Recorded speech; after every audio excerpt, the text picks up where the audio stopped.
কয়েকদিন ধরে ভাবছি মেয়ের জন্য জামাটা বানিয়েই ফেলবো, কিন্তু ব্যস্ততার কারণে বানানো হচ্ছে না। আবার একটু আলসেমিও লাগছে।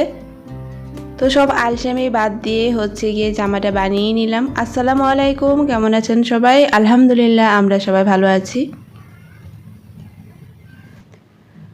তো কয়েকদিন যাবত আমাদের এদিকে গ্যাসের অনেক বেশি সমস্যা হচ্ছে। দেখা যায় 10টা না বাজতে বাজতেই গিয়ে গ্যাস চলে যায়। তো এজন্য আমি আমার হাজব্যান্ড দুজন মিলে আজকে সংসারের সব কাজগুলো তাড়াতাড়ি করে সেরে নেব। কাজ যাতে তাড়াতাড়ি হয় সেজন্য আমার হাজব্যান্ড বলল যে দাও কাঁঠালটা আমি আজকে ভাঙি।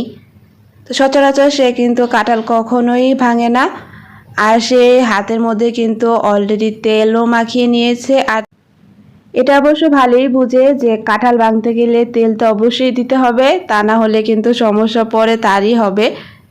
তো যাই হোক, এদিকে কাঁঠালটা ছোটাচ্ছে আর কাঁঠালের কোষগুলো ছোটাচ্ছে, আর সেই সাথে গিয়ে আমি এদিকে চাটা বসিয়ে দিচ্ছি। তো চা পাতাটা ভালো মতো হতে থাকুক, আর আমি আরেক চুলার মধ্যে আটাটাও সিদ্ধ করে নিয়েছি। এখন আমি তাড়াতাড়ি করে রুটিগুলো বানিয়ে নেব, তা না হলে রুটিগুলো বানাতে আমার অনেক কষ্ট হবে, শক্ত হয়ে যাবে। তো গাছের ফ্রেশ কাঁঠাল ছিল এটা, কোষগুলো অনেক ছোট ছোট ছিল কিন্তু খেতে অনেক মিষ্টি হয়েছিল। তো সম্পূর্ণ কাঁঠালের কোষগুলো ছাড়িয়ে নিচ্ছে, আর আমি এদিকে রুটি বানিয়ে নিয়েছি। আর আমার হাজব্যান্ড কিন্তু এতক্ষণ রুটি ছেঁকেও দিয়েছে। তো দুইজনে মিলে কাজ করলে না সংসারের সম্পূর্ণ কাজ অর্ধেক এমনিতেই হয়ে যায়। তো আজকে আমাদের এই ছিল সকালের নাস্তা, কাঁঠাল, রুটি, মাংসের তরকারি, আর সেই সাথে আম। তো এগুলো দিয়ে আমরা সকালে নাস্তাটা করে নেব। তো নাস্তা করার পর চা তো লাগবেই। তো প্রতিদিন নাস্তা করার আগে চা লাগে, আজকে নাস্তা করার পর গিয়ে আমরা চাটা খেয়ে নিচ্ছি। তো মাংস তো কয়েকদিন যাবত খাওয়া হচ্ছে, আর ভালো লাগছে না খেতে।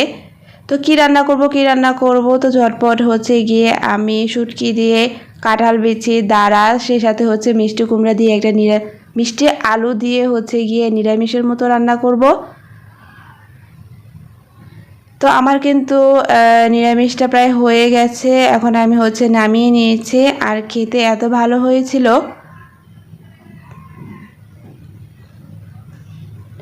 আর হঠাৎ করে কোনো কিছু রান্না করলে সেটা কিন্তু এমনিতেও ভালো লাগে। আর যেহেতু কয়েকদিন যাবত মাংস খাওয়া হচ্ছে,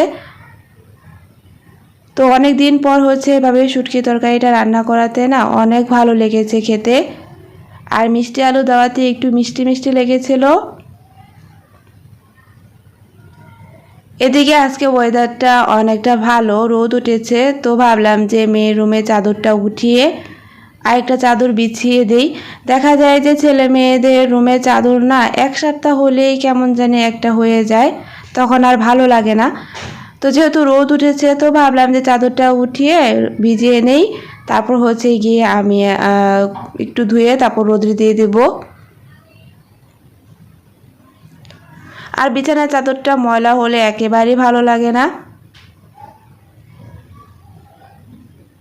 আর বিছানার চাদরটা একটু গুছানো থাকলে পুরো সম্পূর্ণ ঘরটাই গিয়ে একটু সুন্দর দেখায়। তো এই তো বিছানার চাদরটা এখন আমি ভিজাবো। তো যাই হোক, সম্পূর্ণ কাজগুলো শেষ করে নামাজ পড়ে এখন দুপুরে খাবারটা আমরা খেয়ে নেব। আর আজকে খাবারটা এত বেশি টেস্টি ছিল, আর আমি সম্পূর্ণ ভাতগুলো গিয়ে এই শুটকি তরকারিটা দিয়েই খেয়েছিলাম। মাঝে মধ্যে এরকম শুটকি তরকারি দিয়ে ভাত খেতে খুব ভালো লাগে, আর সেই সাথে আমি শসা নিয়েছি। আজকে আর কোনো কিছুই আমি নেইনি। এদিকে সম্পূর্ণ কাজটা শেষ করে গিয়ে আমি একটু রেস্টও নেইনি। আজকে রেস্ট না নিয়ে গিয়ে মেয়ের জামাটা বানিয়ে নেব। তো কয়েকদিন হয়েছে যে বানাবো তো বানানো হচ্ছে না, একটু আলসেমি লাগে আর কি। তো সব আলসেমি বাদ দিয়ে যে না আজকে বানিয়েই নেই। আসলে যখন আমি কিছু সেলাই করতে বসি, খুব বেশি একটা সময় আমার লাগে না বানাতে। তো এই তো মাত্র 80 টাকা গজ কাপড়কে কিন্তু আমি সুন্দর একটা ডিজাইন করে জামা তৈরি করে নিয়েছি। আর এই জামাটা হচ্ছে আমি সাইডে ফাড়া দিয়েছি, সেই সাথে হচ্ছে আমি এই দুই সাইড উপরে আর নিচে হচ্ছে ফিতা দিয়ে দিয়েছিলাম দুইটা। আর সেই সাথে হচ্ছে আমি এখানে কুটির মধ্যে হচ্ছে লেস লাগিয়ে নিয়েছি আর মাঝখানে একটা ফিতা দিয়ে দিয়েছি। আর হাতে হচ্ছে গিয়ে আমি একটু ডিজাইন করেছি। নিচের পাশটা লেস লাগালেও আমার কাছে মনে হতো যে একটু বেশি হিবিজিবি দেখাবে, যেহেতু বাসায় পরবে, তো সেজন্য হচ্ছে আমি হালকা পাতলার মধ্যে একটু ডিজাইন করে ড্রেসটা বানিয়ে নিয়েছি। আর কম দামি কাপড়ের মধ্যে কিন্তু লেস লাগালে ভালোই লাগে দেখতে। তো কেমন লাগলো আমার এই ড্রেস বানানোর নতুন একটা ডিজাইন? তো আশা করছি ভালো লেগেছে। সবাই ভালো থাকবেন, সুস্থ থাকবেন। আল্লাহ হাফেজ, আসসালামু আলাইকুম।